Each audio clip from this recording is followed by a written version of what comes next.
Okey, Assalamualaikum warahmatullahi wabarakatuh. Okey, untuk tajuk minggu ni kita sambung bulan penyucian jiwa siri 2 Okey, iaitu berkaitan dengan ibadat puasa. Okey, kita sambung pula tentang syarat wajib puasa. Okey, apakah syarat-syarat wajib puasa? Siapa yang diwajibkan untuk berpuasa? Okey, yang pertama Islam.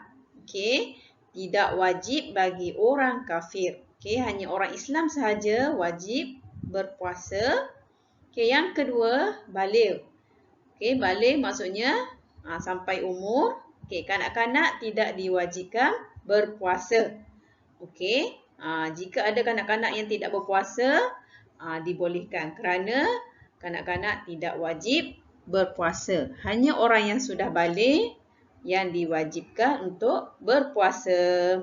Okey, yang ketiga, berakal. Berakal ni maksudnya orang yang sihat akalnya, orang yang bukan gila. Okey, orang gila tidak diwajibkan untuk berpuasa. Okey, walaupun dia Islam, dia baligh tapi dia gila, maka dia tidak diwajibkan untuk berpuasa. Okey, akhir sekali, mampu. Okey, mampu maksudnya tidak uzur dan tidak sakit. Contohnya seseorang yang Islam, baligh, akal tapi dia sakit. Uzur yang menyebabkan dia tak boleh berpuasa, maka tidak diwajibkan puasa ke atasnya. Jadi jika cukup 4 syarat wajib puasa, maka seseorang itu diwajibkan untuk berpuasa. Yang pertama Islam, yang kedua baligh, yang ketiga akal dan yang keempat mampu berpuasa. Okey, ni syarat wajib puasa. Okey, sekarang kita lihat kepada syarat sah puasa. Okey, tadi syarat wajib puasa maksudnya siapa yang wajib berpuasa. Sekarang kita tengok apa syarat untuk sahnya puasa seseorang. Okey, yang pertama mestilah Islam. Okey, orang yang bukan Islam tidak sah puasa.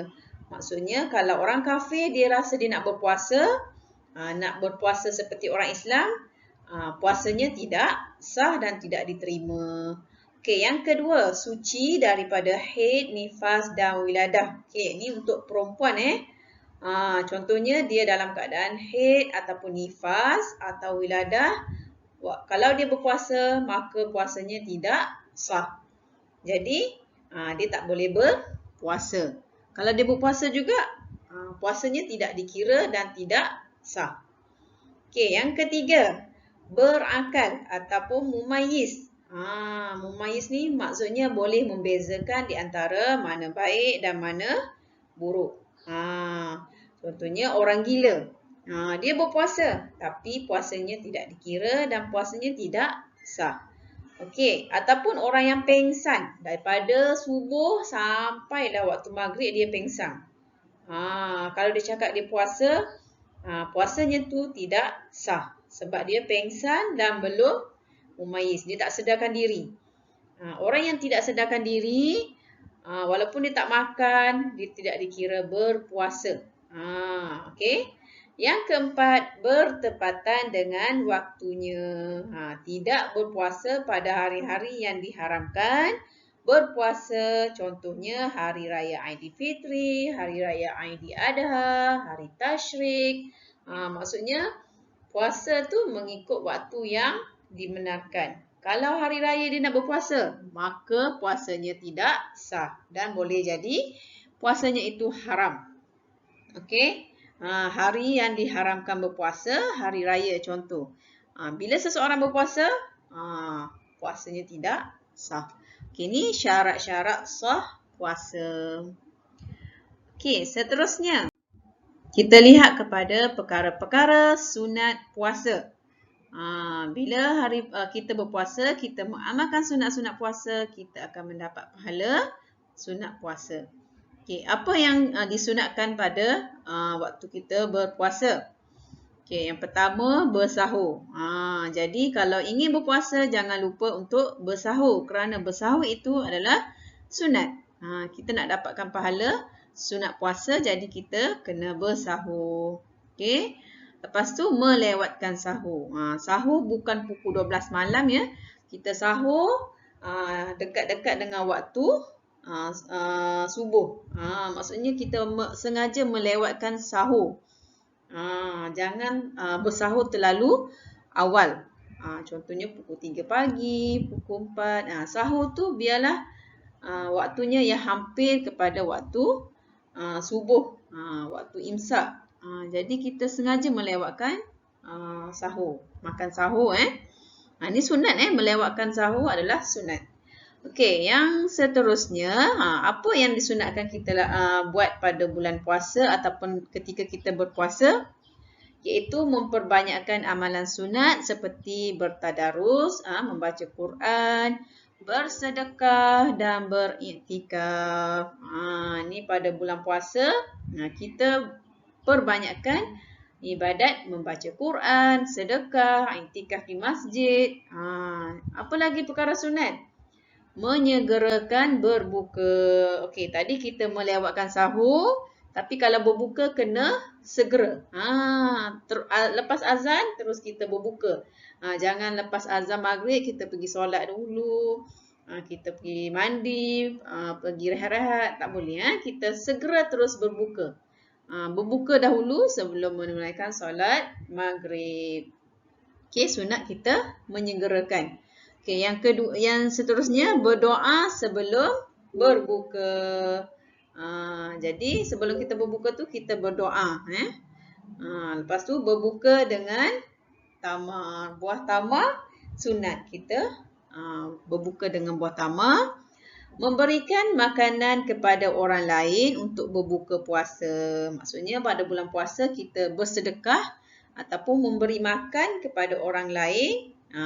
Tu disunatkan dan mendapat pahala sunat bulan puasa. Jadi boleh amalkan perkara-perkara sunat ini pada bulan puasa ataupun semasa kita berpuasa untuk menggandakan lagi amalan pada bulan puasa.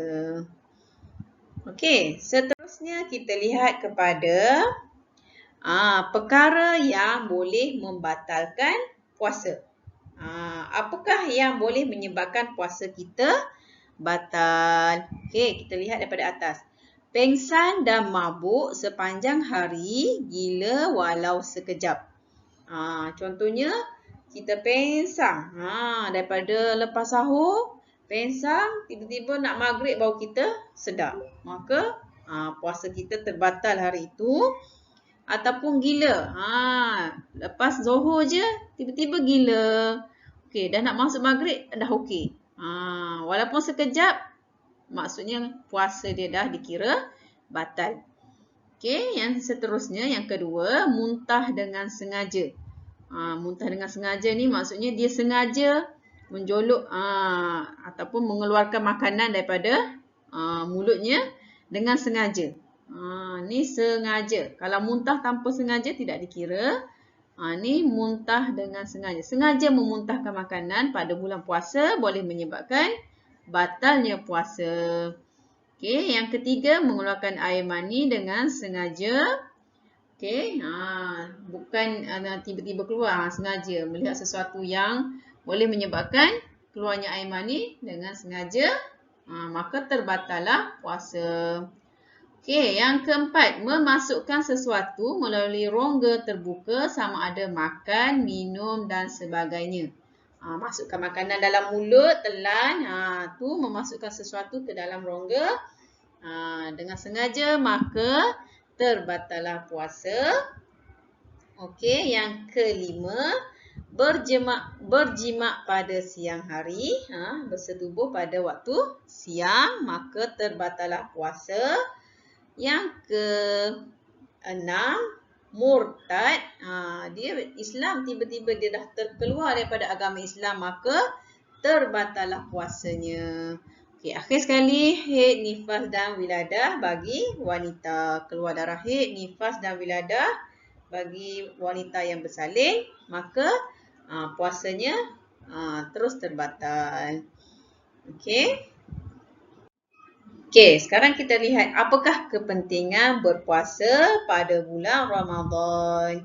Dari segi rohaninya, mendekatkan diri kepada Allah. Pada bulan puasa kita banyak bersabar, kita meninggalkan perkara-perkara yang haram, kita meninggalkan perkara makruh. Jadi kita mendekatkan diri kepada Allah. Melatih diri agar bersifat amanah, ikhlas dan sabar. Macam mana dia boleh melatih diri kita amanah? Walaupun kita bersendirian, kita masih berpuasa, walaupun tiada manusia yang melihat, tapi kita amanah dengan diri kita bahawa Allah ada melihat jika kita tidak berpuasa. Lepas tu ikhlas dan sabar. Sabar menahan diri daripada perkara yang membatalkan puasa. Okey, dari segi jasmani, menghindarkan penyakit yang berpunca dari perut. Bila kita berpuasa, badan kita rehat, jadi boleh mengurangkan penyakit dalam perut yang berpunca daripada perut. Contohnya penyakit kegemukan atau penyakit jantung ataupun macam-macam penyakit yang disebabkan oleh faktor makanan yang berlebihan. Okey, seterusnya merehatkan organ dalaman badan. Masa bulan puasa sebulan tu, organ dalaman kita berehat daripada mengisar makanan kan. Sebulan tu berehat. Okey, kita lihat kepada kepentingan pada masyarakat. Okey, mengikis sifat kedekut dan sombong. Bila kita berpuasa, kita akan merasai kesusahan orang yang tak ada makanan, orang miskin. Jadi, masa itulah kita akan rasa kita ni tak ada apa-apa pun. Kita ada Allah je. Maksudnya kita tidak menjadi orang yang sombong. Kita turut merasai macam mana susahnya tak ada makanan. Okey, mendidik masyarakat agar tidak berboros dan membazir. Pada bulan puasa, makan berpada-pada dan tidak membazir. Okey, menyemai perasaan kasih sayang sesama manusia. Pada bulan puasa, memberi makan pada orang yang miskin, orang susah. Jadi kita akan boleh merapatkan ukhuwah di antara manusia dan boleh menyebabkan lahirnya kasih sayang antara manusia. Okey, puasa ni adalah amalan wajib umat Islam yang memberikan banyak kebaikan. Okey, melalui puasa umat Islam dapat membentuk akhlak yang mulia. Jadi murid-murid pun boleh dididik dengan akhlak yang mulia melalui puasa. Pada bulan puasa kita dididik dengan pelbagai sifat yang baik, sabar, menjauhi perkara-perkara haram, menjauhi perkara yang makruh, banyakkan amalan kebajikan, banyakkan amalan soleh, banyakkan membaca Al-Quran. Sebab kita tahu pada bulan puasa, segala amalan baik akan digandakan. Okey, untuk tajuk puasa sampai di sini sahaja. Sampai siri 2. Okey, moga-moga murid boleh faham. Okey, terima kasih.